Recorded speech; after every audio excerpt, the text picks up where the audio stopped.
Hola família, avui us parlarem de quan practicar el massatge infantil.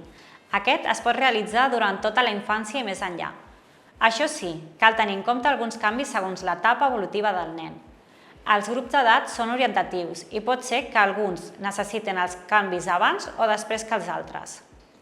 De 0 a 3 mesos de vida, el nadó és molt petit i possiblement es cansis de seguida d'aquests massatges. De totes maneres, és bo anar-lo introduint a poc, allargant-ho només fins on ell toleri sense forçar.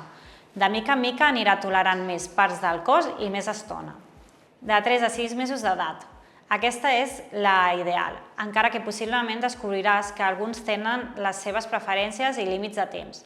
El que és més important és el contacte i la comunicació que s'estableixi més que els moviments. De 7 a 12 mesos de vida s'inicia una etapa de forts canvis, caracteritzada per l'inici de la capacitat de romandre assegut, el gateig i la manipulació.